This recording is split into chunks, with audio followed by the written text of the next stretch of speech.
백성이 여호수아가 사는 날 동안과 여호수아 뒤에 생존한 장로들 곧 여호와께서 이스라엘을 위하여 행하신 모든 큰 일을 본 자들이 사는 날 동안에 여호와를 섬겼더라.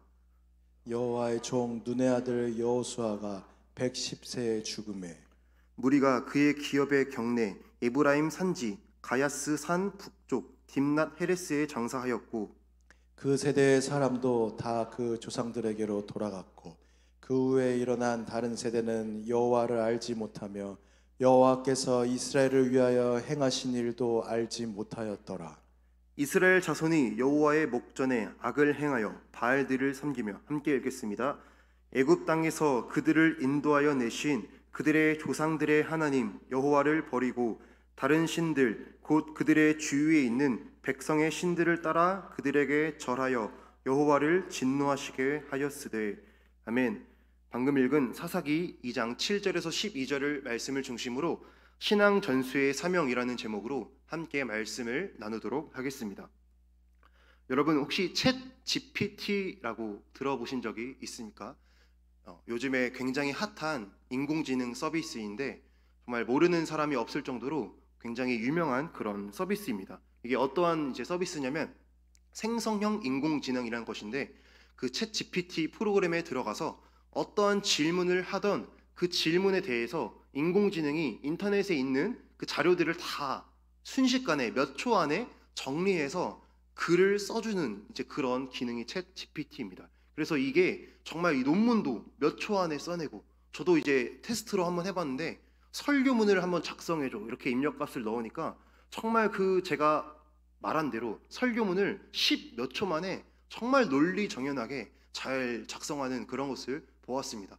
근데 더 신기한 것은 이게 정말 내용이 수준이 없는 게 아니라 정말 수준도 높고 굉장한 짜임새와 구조와 이 논리력과 그런 것들을 갖춘 글을 정말 이 인공지능이 10 몇 초 안에 작성하는 것을 보고 정말 신기한 세상이 왔다라는 것을 경험한 적이 있습니다.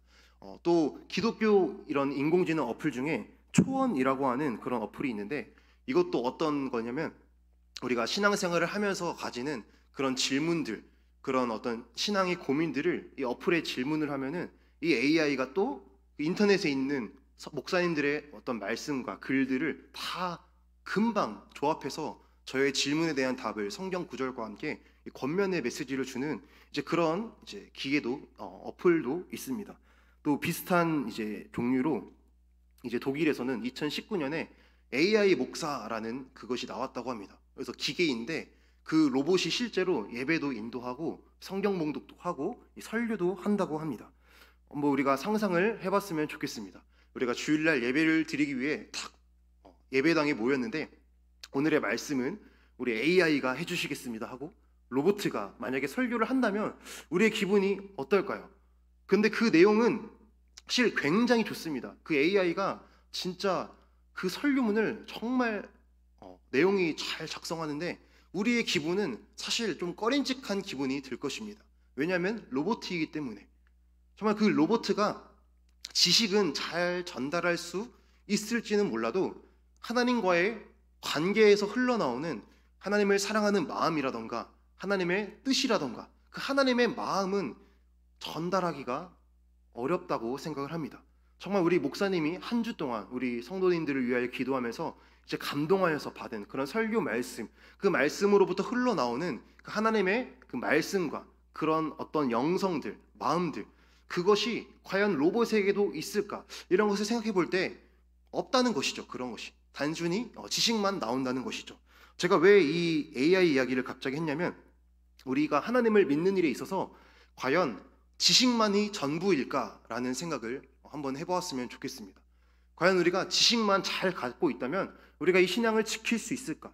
우리가 하나님이 어떤 분이신지 우리가 잘 논리정연하게 안다면 우리가 이 믿음을 지킬 수 있을 것인가? 우리가 생각을 해보았을 때 지식뿐만 아니라 우리는 한 가지가 더 필요한데 바로 하나님과의 관계라는 사실입니다. 우리가 물론 지식도 너무나 중요하지만 그 지식에 근거한 하나님과의 관계의 형성, 이 관계라는 것이 하나님과의 관계라는 것이 맺어져야 된다는 것이죠. 이 지식과 관계, 이 두 가지가 같이 갈 때에 정말 우리가 바른 신앙을 세워갈 수 있다라는 것을 한번 생각을 해보았으면 좋겠습니다. 다시 오늘 말씀으로 넘어와서 오늘의 이제 말씀은 이제 사사기 초반부 말씀인데 우리가 방금 읽었듯이 여호수아가 죽은 다음에 또 여호수아와 함께 살던 그 동시대를 이제 성경에서는 출애굽 2세대라고 합니다. 잠시 설명을 드리면 이 출애굽 1세대는 모세와 함께 애굽을 탈출한 홍해 바다를 건넌 그 세대가 출애굽 1세대고, 출애굽 2세대는 광야에서 태어나서 광야에서 자란, 그리고 여호수아와 함께 그 여리고성 또 가나안 정복 전쟁을 함께 한 세대가 이 출애굽 2세대입니다. 그리고 이제 성경엔 표현이 없지만 우리가 이해를 쉽게 하기 위해서 그 다음 세대 사사 시대에 태어난 세대를 출애굽 3세대 또는 사사 세대라고 제가 표현을 해보겠습니다. 그 출애굽 2세대가 죽은 다음에 다음 세대 사사 세대는 여호와를 알지 못하는 다른 세대가 일어났다라고 성경은 말하고 있습니다. 방금 읽었던 2장 10절 말씀을 다시 한번 읽어보겠습니다. 그 세대의 사람도 다 그 조상들에게로 돌아갔고 그 후에 일어난 다른 세대는 여호와를 알지 못하며 여호와께서 이스라엘을 위하여 행하신 일도 알지 못하였더라. 아멘. 이 말씀을 보면 여호수아와 그 출애굽 2세대가 죽은 다음에 다른 그 일어난 다음 세대는 다른 세대가 되어서 하나님을 알지 못했다라고 성경은 말하고 있습니다. 그럼 우리가 한번 질문을 해볼 수 있습니다. 왜 신앙 전수가 일어나지 않았을까? 왜 바로 한 세대밖에 안 지났는데 30년이라고 표현하잖아요. 한 세대를. 한 세대밖에 지나지 않았는데 왜 이스라엘은 신앙의 전수를 실패했을까? 한번 우리가 이것을 생각을 해보기를 원합니다. 그래서 처음에 생각했을 때 이런 생각을 했습니다. 출애굽 2세대가 말씀을 제대로 가르치지 않았나? 말씀을 제대로 교육하지 않았나? 라고 생각을 해보았는데 과연 그렇지 않았을 거다라는 생각이 더 강하게 듭니다. 왜냐하면 이 출애굽 2세대는 태어나자마자 광야에서 매일매일 하나님께서 하늘에서 내려오는 만나와 메추라기를 먹으면서 또 구름기둥과 불기둥을 보고 자라고, 하나님께서 반석에서 물을 쳐서 그 샘물을 내시는 것을 보고 그것을 마시고, 또 하나님께서 정말 행하시는 그 놀라운 일들을 눈으로 보고 직접 몸으로 체험한 세대이기 때문에 과연 내가 그런 것을 체험했다면 정말 오늘날 공상과학 영화에 나올 정도로 말도 안 되는 놀라운 기적인데, 그것을 내가 진짜 내 몸으로 체험했다면, 저 같았다면 저는 정말 우리 자식에게, 저의 자녀들에게 입이 닳도록 반복하고 반복해서 말을 했을 것입니다. 그럼 우리가 상상을 해보았을 때 그 출애굽 2세대들도 분명히 말을 했겠죠. 너희가 어떻게 해서 지금 가나안 땅에 살고 있는지, 우리가 우리 아버지 때는 저 애굽에서 종노릇하고 있었는데 하나님께서 모세를 보내셔서 그 애굽의 10가지 재앙을 내리시고 광야 생활 40년을 지나고 요단강 물을 가르시고 나팔을 불었는데 여리고성이 무너지고, 또 하나님께서 행하신 그 모든 수많은 기적들을 이제 말씀을 해주면서 너희가 이 하나님만을 섬겨야 된다라는 것을 정말 수도 없이 가르쳤을 것입니다. 그렇다면 왜 그렇게까지 말씀을 많이 들었는데, 부모님으로부터 하나님만을 섬겨야 된다는 것을 그렇게까지 들었는데도 왜 그들은 신앙의 전수를 실패했을까? 사실 그 이유에 대해서는 성경에 구체적으로 나와 있지는 않습니다. 아주 간단하게만 표현이 되어 있기 때문에 이유는 나와 있지는 않지만, 이제 말씀을 묵상하면서 기도하면서 이제 들었던 생각은 하나님이 어떤 분이신지 지식은 가르쳐 주었지만 하나님과의 관계를 전수해 주지 못했구나. 하나님이 어떠한 분이신지 알려는 주었지만 정말 하나님과의 바른 관계를 형성하는 것을 알려주지 못했기에, 그 전수에서 실패했기 때문에 그 다음 세대가 하나님을 알지 못하고 다른 세대가 되었지 않았을까, 이런 생각을 해보게 됩니다. 우리가 경험한 것에 의존하는 경험이 있습니다. 내가 경험해보고 내가 알고 있는 것들, 내 지식의 근거에서 생각을 하고 판단을 하고 결정을 내립니다. 그래서 우리가 경험하지 않거나 내가 눈으로 보지 못한 것들이 있다면 우리가 아무리 그에 대한 말을 들어도 쉽게 동의를 하지 않고 쉽게 생각하지 않고 판단하지 않는 이제 그런 경향들이 있죠. 예를 들어서 군대를 다녀오지 않은 사람이 아무리 군대 이야기를 많이 들었다 할지라도 정말 그 군대 이야기를 자기 이야기처럼 할 수는 없을 것입니다. 또는 출산을 하지 않은 여성이 출산을 출산에 대해 아무리 알고 있다 할더라도 그것에 대해서 자기 이야기처럼 하지는 못할 것입니다. 왜냐하면 그러한 경험이 자기에게는 없기 때문이죠. 그러니까 이것을 이제 신앙에 적용시켜 보았을 때 하나님이 어떠한 분이신지에 대하여 그 사사세대는 너무나도 많이 어렸을 때부터 듣고 자라왔지만 정말 그 하나님과의 관계에 있어서 하나님을 인격적으로 경험하고 그 하나님을 만나는 그 관계 형성에서는 경험을 해보지 못한 것이죠. 그러한 상황 가운데 그 이제 여호수아 말씀과 사사기를 보면은 그 가나안 이스라엘 백성들이 그 가나안에 원래 살고 있던 그 원래 족속들을 전부 다 내쫓지 못했다고 이제 성경은 표현하고 있습니다. 그러니까 어느 정도 많이 이제 쫓아내고 정복 전쟁을 했는데 완전히 100% 쫓아내지 못하였고 어느 정도 남아 있는 그 주변 족속들이 그 주변에서 같이 이제 살고 있는 이제 그런 상황 가운데 이야기가 시작됩니다. 그러니까 하나님에 대해서 귀로는 들어서 지식으로는 알고 있는 상황에서 이 주변에 같이 살고 있는 가나안의 원주민들, 그 족속들을 보니까 그들이 섬기고 있는 이 우상이라는 것이 너무나 매력적으로 보인다는 것이죠. 조금만 더 설명을 드리면 성경에 보면은 이제 이스라엘 백성들이 여리고성에 다다랐을 때에 만나가 그쳤더라라고 말하고 있습니다. 그러니까 그 전까지는 이제 이스라엘이 하늘에서 내려오는 만나와 메추라기를 먹고 자랐는데 이제 가나안 정복 전쟁을 시작하면서 이제 만나는 그치고 직접 농사를 짓고 과일나무를 심고 그 과일 열매 그 소산으로 직접 자기가 먹을 것을 이제 얻어내야 되는 생산해야 되는 이제 그런 상황 가운데 농사를 지어보지 이제 않았던 거죠. 농사가 뭔지 잘 모르니까 농사를 어떻게 지으는지 모르니까 이제 주변의 원주민들에게 이제 물어보기 시작하는 겁니다. 농사를 어떻게 짓습니까? 어떻게 하면 많은 수확물을 얻습니까? 어떻게 하면 우리가 이 과일나무 농사를 잘 지을 수 있습니까? 이런 것을 보고 들었단 말이죠. 이 보고 듣는데 이제 농사에 대한 지식만 들으면 상관이 없지만 한 가지 더 그들이 말하기를 농사에서 가장 중요한 것이 있습니다. 그게 무엇인가요? 바로 이 바알신이라는 것입니다. 네? 그게 뭐죠? 농사에서는 무엇이 가장 중요합니까? 이제 기후, 비가 제때에 와야 되고 또 너무 많이 와서도 안 되고 정말 적정한 그 어떤 타이밍과 적정한 양으로 이 기후가 잘 맞춰줘야만 그 한 해 농사가 잘 수확을 할 수 있는데 그들이 섬기던 이 바알신은 비를 주관하는 신이라 해서 한 해 농사를 잘 섬기고 한 해 농사를 잘 수확하기 위해서 그들이 이제 어떤 그 바알이라는 우상을 섬기고 숭배를 했던 것이죠. 그러니까 이제 이스라엘이 하나님에 대해서는 말로만 들었고 눈으로 보이지가 않잖아요. 그러니까 우리가 이제 연약하니까 눈으로 보이지 않는 것보다 눈으로 보이는 그런 것들을 더 이제 의지하는 그런 경향이 있는데 눈으로 보이지 않는 하나님은 그냥 우리에게 말로만 하는데 정말 이 이방 족속들이 말하는 이 바알과 아세라 이거는 눈으로도 보이고 우리가 이것을 잘 섬기면 한 해 농사도 잘 되게 해준다는 그런 이제 말을 들었을 때 마음이 쏠깃하고 마음이 유혹을 받기 시작하는 것입니다. 우리가 이제 우상에 대해서 우리가 한번 생각을 해보았으면 좋겠습니다. 이 우상이 무엇이냐면 내가 일어났으면 하는 그 일이 일어나기 위해 섬기는 것이고 또는 내가 일어나지 않았으면 하는 일이 일어나지 않도록 하기 위해 섬기는 것입니다. 그러니까 다시 말하면 내 마음과 내 바람이 일어났으면 하는 그 마음이 어떠한 행위적인 것으로 어떠한 형상적인 것으로 나타나는 것이 이제 우상을 섬기는 행위인 거죠.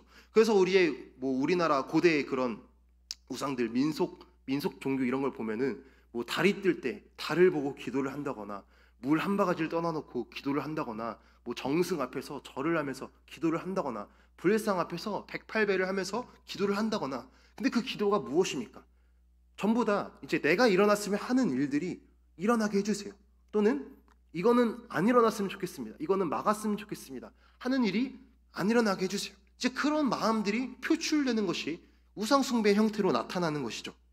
그러니까 그런 이제 이스라엘이 이러한 상황 가운데 이 농사를 잘 지어서 한 해를 잘 먹고 잘 사는 것이 사실은 중요한 일이죠. 굶으면 안 되니까 먹을 것이 있어야 되니까, 가족들을 부양해야 되니까. 그러니까 정말 눈에 보이지 않는 하나님보다 이 눈으로 보이는 우상의 숭배의 형태가 훨씬 더 그들에게 매력적으로 유혹이 되었던 것이고, 또 한 가지 이유가 더 있다면 그 바알과 아세라를 섬기는 그 제의는, 들어보신 분이 계시겠지만 굉장히 음란했습니다. 그들은 이제 바알과 아세라가 부부라고 믿었는데, 바알과 아세라 신전에서 남자와 여자가 집단으로 이제 성적인 관계를 맺는 것, 아주 난잡한 그런 관계를 맺는 것이 바알과 아세라를 기쁘게 한다라고 생각해서 그런 더러운 어떤 성적인 욕망을 추구하면서 그들의 우상 숭배를 했습니다. 그러니까 우리의 타락한 인간의 본성상 정말 이 성적인 욕망을 우상 숭배라고 하는 이 형태 안에서 욕망도 해결이 되고 한 해 농사도 잘 지어지게 된다고 하는, 이제 그러한 내가 일어났으면 하는 일이 다 일어난다고 하는 그런 우상 숭배가 탁 이제 듣게 되었을 때 너무나도 마음이 쏠깃했다는 것이죠. 그래서 그 다음 세대는 그 유혹을 이겨내지 못하고 하나님에 대해서 너무나 많이 들어왔지만 하나님의 말씀보다도 정말 이 당장 눈에 보이는 우상 숭배에 빠지는, 그래서 끊임없이 사사시대 동안 이제 죄악에 빠지고, 우리가 다 알지 않습니까? 우상 숭배에 빠지고 하나님께서 안 되겠다, 주변 나라를 일으켜서 그들을 심판하시고 그제서야 회개하고 하나님께로 돌아오고, 또 사사가 죽으면 또 우상 숭배에 빠지고 또 하나님께서 심판하시고, 이러한 끊임없는 이제 죄와 회개의 과정이 계속 반복되는 것이 이 사사시대의 내용입니다. 그래서 이렇게 하나님을 알지 못하는 다음 세대가 되어버린 결과 성경은 사사시대를 이제 영적인 암흑기다, 타락한 시대다라고 표현을 하고 있습니다. 그래서 이스라엘은 350년 동안 이 영적 암흑기, 사사시대를 지내면서 총 6번의 주변 나라의 침략을 받으면서 고통과 괴로움을 당하는 그런 시기를 경험하게 됩니다. 말씀을 한번 보고 넘어가겠습니다. 사사기 2장 13절에서 15절 말씀입니다. 곧 그들이 여호와를 버리고 바알과 아스다롯을 섬겼으므로 여호와께서 이스라엘에게 진노하사 노력하는 자의 손에 넘겨주사 그들이 노략을 당하게 하시며, 또 주위에 있는 모든 대적의 손에 팔아 넘기심에 그들이 다시는 대적을 당하지 못하였으며, 그들이 어디로 가든지 여호와의 손이 그들에게 재앙을 내리시니 곧 여호와께서 말씀하신 것과 같고 여호와께서 그들에게 맹세하신 것과 같아서 그들의 괴로움이 심하였더라. 아멘. 네, 우리가 이제 사사기 말씀을 잠깐 내려놓고 오늘날 우리 시대를 한번 생각을 해보았으면 좋겠습니다. 이제 많은 목사님들 또는 기독교 지도자들이 오늘날 지금 젊은 세대를 사사시대와 같다라고 표현을 합니다. 많이 들어보셨을 텐데, 왜 그러냐면 공통점이 있다면 아까 말했듯이 출애굽 2세대까지는 정복전쟁을 스스로 경험하면서 그 고통과 그 어려움을 몸으로 뚫고 이겨낸 그 하나님을 경험한 그 경험이 있는 세대라면, 그 다음에 태어난 사사시대는 자기 아버지 조상들이 이미 가나안 정복을 다 끝내놓았기 때문에 그냥 이제는 태어나자마자 가나안 땅에서 하나님의 언약 백성으로 살아가는, 상대적으로 더 풍요와 번영 가운데 살아가고 있는 것이 이제 사사세대라고 할 수 있습니다. 그것을 우리 이제 대한민국에 적용시키면 우리 이제 아버지, 할아버지 세대까지 가면은 이제 6.25 전쟁도 경험하시고, 좀 더 이제 먼저 태어나신 분들은 일제 강점기도 경험하시고, 그 6.25 전쟁이 끝나고 대한민국이 정말 폐허 가운데 있는 상황 가운데 지금까지 경제 발전을 하는 것을 정말 눈으로 보고 경험하고, 그 세대가 있는 반면 1990년대 이후로 태어난 우리들은 상대적으로 정말 경제가 어느 정도 발전하고 이 문화시설 인프라가 잘 갖춰져 있고 살기 좋은 세대에 태어나게 되었습니다. 그러니까 우리가 이제 사사 세대와 비슷하다라고 할 수 있는 것이죠. 근데 문제가 무엇입니까? 인간적인 눈으로 보면 너무나 살기 좋은 시대에 태어났고 과학 기술이 발전하고 정말 재미있는 시대, 이 세상에서 즐길 거리가 너무나도 많은 살기 좋은 시대에 태어났는데, 가장 큰 문제는 이 세상에 재미가 너무 많으니까 하나님을 안 믿는다는 것입니다. 하나님을 사랑하는 마음이 다 나도 모르게 잃어버리는 그런 시대를 우리가 살아가고 있다라는 것입니다. 그래서 우리가 이 시대 가운데 정말 우리의 우상이 무엇일까 한번 생각을 해보았을 때, 그 고대 근동 그 사사 시대에는 아직 어떤 문명이나 기술이 발달하지 않았으니까 어떤 그런 우상의 형태를 만들어서 섬겼다면, 오늘날의 시대는 과학과 문명이 발달한 만큼 어떤 그런 어떤 미개한 형상을 섬기는 것이 아니라 눈에 보이진 않지만 이 분명한 우상이 있다라고 하는 것이죠. 여러 가지 많은 우상이 있겠지만 딱 두 가지로만 정리해서 말씀을 함께 나누도록 하겠습니다. 먼저 가장 큰 우상 중 하나는 바로 내 자신입니다.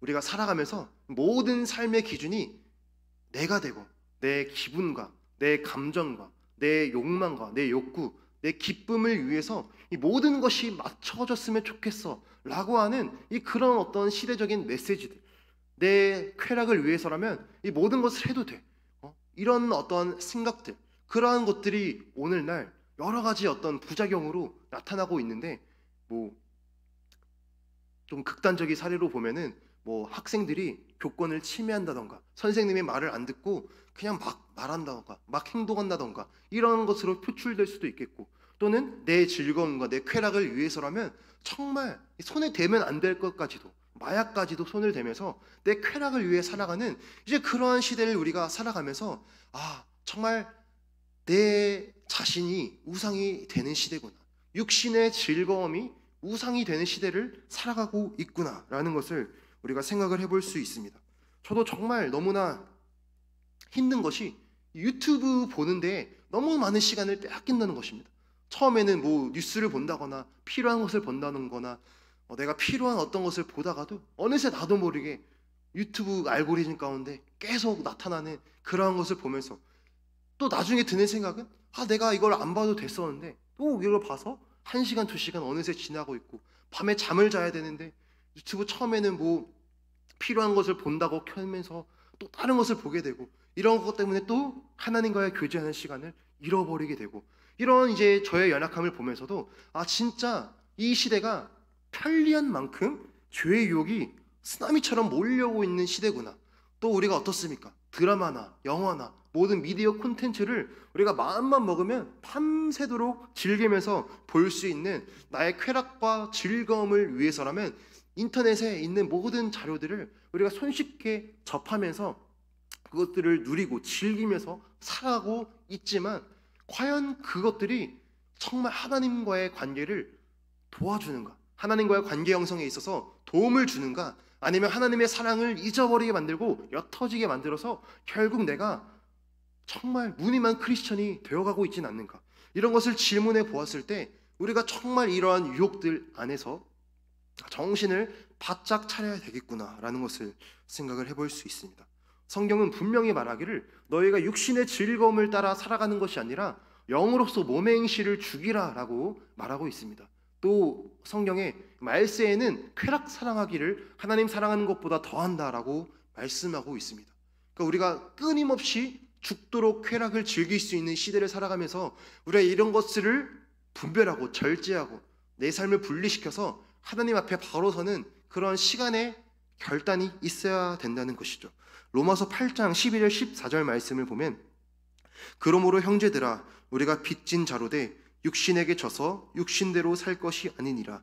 너희가 육신대로 살면 반드시 죽을 것이로되 영으로서 몸의 행실을 죽이면 살리니 무릇 하나님의 영으로 인도함을 받는 사람은 곧 하나님의 아들이라. 아멘. 이 말씀이 너무나 직설적이면서도 너무나 핵심을 담고 있는데, 다시 한번 읽어보면 너희가 육신대로 살면 반드시 죽을 거라고 말하고 있습니다. 너희가 육신의 즐거움을 따라가 살아면 그 결과는 죽음이다 라고 말하고 있습니다. 하지만 영으로서 몸의 행실을 죽이면 살리니, 성령을 따라서 몸의 육신의 즐거움을 내 몸이 원하는 욕구를 따라 사는 것이 아니라 하나님이 원하시는 성령님의 인도하심을 따라 살면 살 것이다. 그러면서 14절 말씀에 무릇 하나님의 영으로 인도함을 받는 사람은 곧 하나님의 아들이라. 아멘. 그래서 정말 우리가 따라야 되는 것이 하나님의 영, 성령의 인도하심을 우리가 구하며 살아가야 된다는 것입니다. 자, 두 번째, 오늘날 우리가 섬기고 있는 우상이 돈이라고 할 수 있겠습니다. 흔히 맘몬이라고 표현을 하죠. 이제 우리가 보면은 정말 요즘 이제 시대가 사기가 너무나 넘쳐나는 것을 볼 수 있습니다. 뉴스를 보면은 정말 생각지도 못한 사기의 어떤 형태들. 저도 얼마 전에 이 당근 마켓에 그 알바 구하는 그게 있는데, 당근에 1일 알바 구하는데 거기에 정말 어떤 사진만 찍어서 보내주는 알바래요. 그래서 근데 20만 원을 준다는 거예요. 그래서 연락해서 한다고 했어요. 근데 그 사람이 계속 설명을 하는데 아무리 설명을 들어도 이게 보이스피싱 현금 호송 알바 같은 거예요. 딱 그런 느낌이 오잖아요. 그래서 바로 거기서 안 한다고 하고 경찰에 바로 신고했습니다. 이 사람 보이스피싱 같습니다 하고 딱 끊었는데, 정말 우리가 뉴스 보면 이 보이스피싱이나 정말 여러 가지 사기들, 뭐 전세 사기 요즘에 너무나 심각하죠. 정말 억장이 무너지는 그런 집으로 사기치는 그런 것들, 전세 사기, 뭐 주가 조작, 이런 모든 사기들이 정말 넘쳐나는, 왜 이렇게 됐을까? 돈만 벌면 된다고 하는, 많은 돈이 있으면 성공이라고 하는 이 거짓된 우상을 섬기니까 이러한 열매가 나타나지 않는가? 그래서 우리 대한민국이 OECD 국가 중에 사기 범죄의 건수와 피해 금액이 1위라고 합니다. 정말 그만큼 많은 사람들이 돈만 벌면은 사기쳐도 괜찮다라고 하는 그런 잘못된 생각을 하고 있다라는 것이죠. 또 돈을 벌기 위해서라면 어떠한 우리 인간의 윤리 기준도 무너뜨리는 그런 어떤 형태들, 돈만 받으면 낙태 시술을 해주고 성전환 수술을 해주고 하나님께서 하지 말라고 하신 그런 것들을 하고, 또 잘 알려져 있진 않지만 지금까지도 전 세계에 인신매매, 사람들을 잡아다가 납치하고 인신매매하고 이러한 것들이 너무나도 많이 일어난다고 합니다. 이런 어떤 형태들이 전부 다 이 돈만 벌면 된다고 하는 잘못된 우상을 섬기니까 나타나는 형태라고 할 수 있습니다. 정말 우리는 이 성경 말씀에 근거해서 돈 그 자체는 악한 것은 아니지만 돈이 전부인 것처럼 돈만 따라가는 그 자체가 우리가 악하다는 것을 우리가 기억하고 바른 신앙을 우리가 세워야 될 줄로 믿습니다. 예수님 말씀하시기를 마태복음 6장 24절에 한 사람이 두 주인을 섬기지 못할 것이니 혹 이를 미워하고 저를 사랑하거나 혹 이를 중히 여기고 저를 경히 여김이라. 너희가 하나님과 재물을 겸하여 섬기지 못하느니라. 아멘. 예수님께서는 분명히 우리가 하나님과 재물을 겸하여 섬기지 못한다, 둘 중 하나만을 사랑해야 된다라고 말을 하고 있습니다. 네, 이제 딱 이 두 가지로만 정리하고 다시 이제 말씀으로 돌아와서, 가장 큰 문제가 있다고 한다면 사사시대와 같이, 사사시대가 어땠습니까? 다 쫓아내지 못한 그 주변에 살고 있는 족속들을 보니까 그들의 마음이 유혹이 되는 겁니다. 똑같이 우리도 이 세상을 살아가면서 우리 주변 사람들의 살고 있는 모습들을 보면서 우리 마음이 유혹을 받는 것입니다. 특히 젊은 사람들은 이 인터넷과 온라인 세계 가운데 많은 시간을 보내면서 이 인터넷 세계 속에서 흘러나오는 그 모든 메시지들, 그 모든 내용들이 전부 다 뭐 100%까지는 아니겠지만 대부분이 하나님보다는 정말 이 세상에 거짓된 우상을 섬기는 그러한 메시지가 판을 치고 있는데, 그러한 인터넷 문화 가운데 정말 많은 시간을 보내면서 그것이 우리 다음 세대의 생각이 되고 우리들의 생각과 가치관이 되고 그렇게 형성이 되면서 우리가 자연스럽게 마음을 빼앗기게 된다는 것이죠. 그래서 다시 처음에 말했듯이 하나님이 어떠한 분이신지 지식은 있지만 하나님과의 관계가 세워지지 않는다는 것이죠. 많이 들어서 알고는 있지만 하나님을 사랑하는 마음이 세워지지 않는다는 것입니다. 그래서 우리가 말씀을 정리하면서 우리가 그러면 사사시대와 같이 우리가 실패하지 않으려면 어떻게 해야 되는가, 우리가 한번 생각을 해보는 시간이 되었으면 좋겠습니다. 먼저 고린도전서 10장 11절 말씀을 보면은 그들에게 일어난 이런 일은 본보기가 되고 또한 말세를 만난 우리를 깨우치기 위하여 기록되었느니라 라고 말씀하고 있습니다. 그러니까 이스라엘이 경험한 모든 일은 우리에게 본보기가 되게 해주려고 기록이 되었는데, 너희 다음 세대가 신앙에 실패하는 것을 보지 않으려면 그 사사시대의 본을 분명히 알고 너희는 그렇게 하면 안 된다라는 우리가 교훈을 오늘 얻을 수 있겠습니다. 그래서 우리가 여러 가지 많은 어떠한 방법이 있겠지만 딱 4가지로만 정리해서 말씀을 나누기를 원합니다. 우리가 이러한 신앙 전수의 실패를 경험하지 않고 정말 우리 다음 세대도 하나님을 아는, 하나님을 사랑하는 그런 다음 세대가 일어나기 위해서 첫 번째로는 우리가 다니엘과 같이 거룩함과 성결을 위해 내 자신을 구별해야 되는 시간을 가져야 됩니다. 다니엘이 어떻습니까? 그 우상 이방의 나라에 바벨론의 포로로 끌려가서 왕이 제사의 상에 바쳐진 그 음식을 먹지 않기 위하여, 하나님과의 관계를 지키기 위하여서 나는 이 재물을 먹지 않고 채식하겠습니다. 거룩과 성결을 위한 그런 자신을 구별하는 일이 있었을 때 하나님께서는 다니엘에게 지혜를 주시고 통찰력을 주셔서 정말 나라가 바뀌고 왕이 4번이나 바뀌는 동안에도 다니엘은 그 기간 동안, 오랜 기간 동안 총리를 하고 수상을 하면서 높은 자리에서 하나님을 섬기는 그런 시간을 가졌습니다. 그러니까 우리가 다니엘을 본받을 때 분명히 우리에게도 거룩함과 성결함을 위한 내 자신의 구별함이 있는가, 이것을 돌아볼 수 있어야 된다는 것이죠. 다니엘이 믿음을 지키기 위해서 어떻게 했습니까? 하루에 3번 시간을 정해서 예루살렘을 향하여 기도하는 시간을 가졌습니다. 그래서 우리도 분명히 무시로 기도하는 것도 분명 필요하지만 시간을 정해서 기도를 가지는 것도 너무나 중요하다라는 것을 생각을 해볼 수 있습니다. 저도 이제 군대에 있을 때 정말 이제 마음이 너무 갈급했던 적이 있는데, 이제 어떻게 했냐면 그 군대에 밤 10시에 이제 연등 시간이라는 것이 있습니다. 연등이 뭐냐면 이제 10시에 잠을 자는데 밤 12시까지 2시간 동안 개인 공부할 사람 이제 공부할 수 있는 그런 어떤 제도인데, 그때 이제 성경책을 들고 가서, 노트를 들고 가서 말씀을 읽고 기도문을 적고 그 말씀에 묵상한 것을 적는 이제 그런 시간을 가졌는데, 그것을 보면서 한 친구가 이제 관심을 가졌어요. 그래서 그 친구도 이제 예수 믿는 친구였는데, 그래서 그 친구랑 같이 이런 신앙적인 이야기를 나누다가 우리가 매일 이럴 게 아니라 같이 함께 말씀을 읽고 큐티 모임을 하자 하면서 이제 아침 시간에 아침밥을 먹고 그 아침 체력 단련 시간 전까지 약 1시간 정도의 여유 시간이 있었는데, 그 시간마다 그 친구와 모여서 이제 성경책을 읽고 같이 큐티를 하고 기도하는 이제 그런 이제 경험이 있습니다. 그러니까 그런 우리가 내 삶 가운데 하나님과의 관계를 지키기 위하여서, 마음을 지키기 위하여서 하나님께 드리는 시간의 결단이 우리에게 필요하다라는 것을 생각을 해볼 수 있습니다. 두 번째로는 우리가 사도 바울을 본받을 수 있는데, 사도 바울이 빌립보서 3장 17절에 이런 말씀을 합니다. 형제들아, 너희는 함께 나를 본받으라. 그리고 너희가 우리를 본받은 것처럼 그와 같이 행하는 자들을 눈여겨보라. 이 말씀을 보면 너무나 멋지다고 생각하는 부분이, 사도 바울은 자기 자신을 본받으라고 당당하게 말을 합니다. 이게 저희는 연약해서 또는 비겁해서 나를 빼고 예수님을 본받아, 하나님을 본받아야 돼, 예수님을 본받아야 돼, 이렇게 말하기는 너무나 쉽습니다. 근데 사도 바울은 그렇게 말하는 것이 아니라, 자기를 빼는 게 아니라 자기를 포함시켜서 내가 주님을 온전하게 올바르게 섬겼으니까 너는 나를 본받아 라고 정말 당당하게 말을 하는 것입니다. 그래서 저도 이 말씀을 읽으면서 정말 우리도 우리의 후배들에게, 내가 가르치는 우리 아이들에게, 또는 나중에 태어날 우리 아이들에게, 우리 자식들에게 너는 나를 본받으라, 아버지를 본받아. 아버지가 정말 평생 동안 하나님을 잘 섬기려고 노력하며 살아왔어.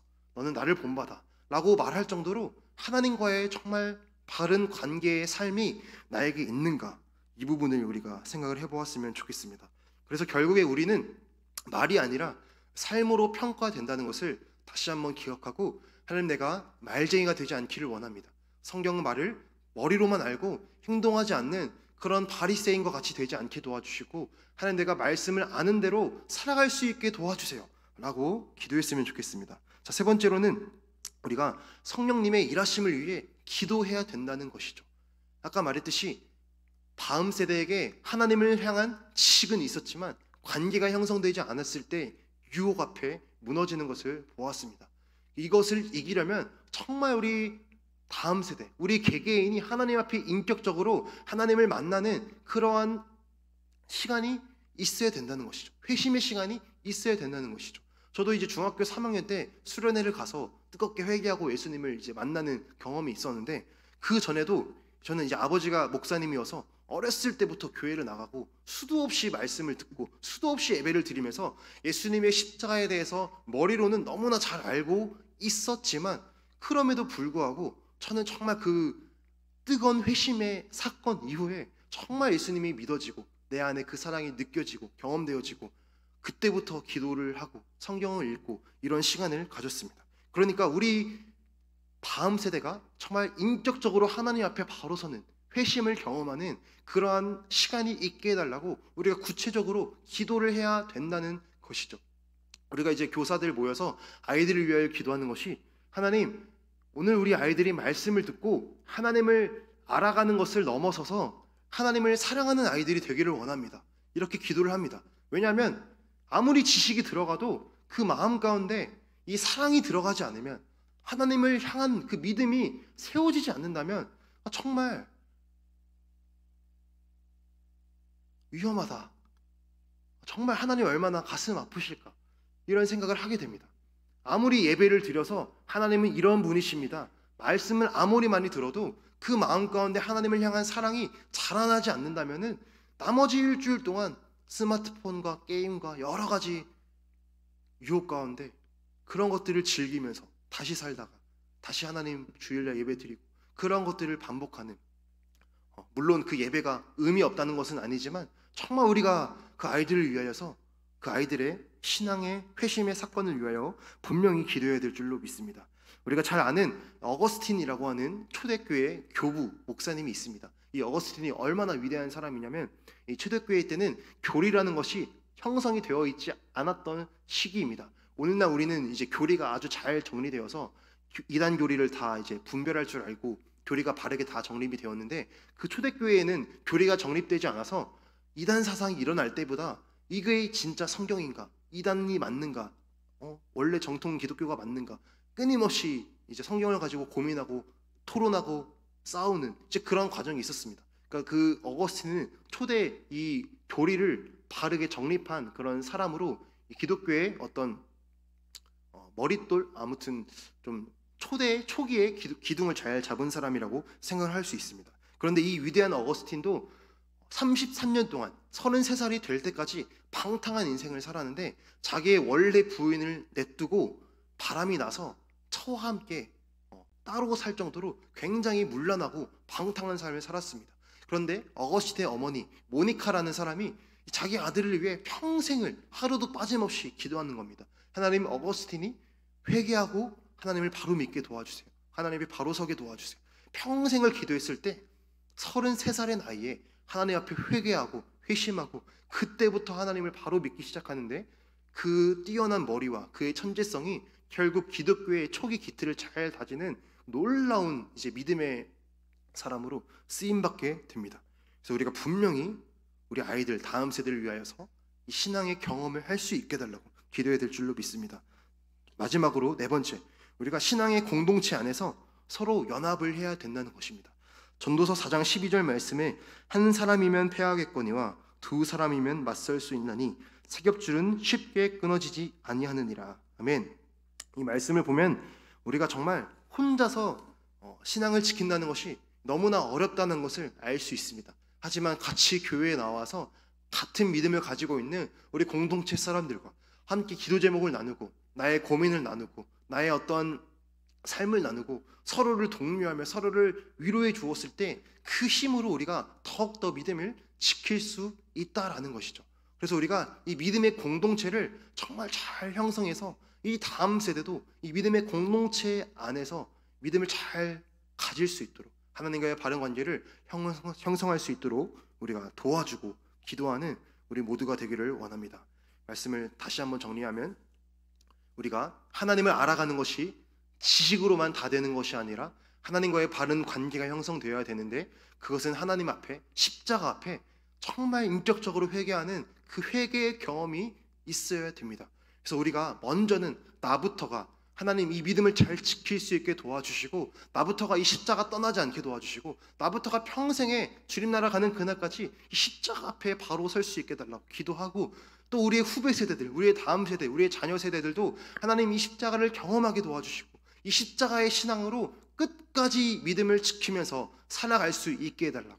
그래서 우리는 사사시대와 같이 신앙 전수를 실패하는 것이 아니라 우리 신앙 전수에 성공하기를 원합니다. 하나님, 많은 사람들이 어렵다고 하지만, 다음 세대가 죽었다라고 하지만, 하나님, 우리 교회는 성공하기를 원합니다. 우리의 가정은 승리하기를 원합니다. 우리 한국교회는 이 다음 세대 신앙 전수에 성공하여서 정말 하나님 많은 사람들에게 선한 영향을 끼치는 그러한 다음 세대가 일어날 수 있게 해주시옵소서. 우리가 이렇게 기도하는 오늘 이 밤이 되었으면 좋겠습니다. 기도하겠습니다.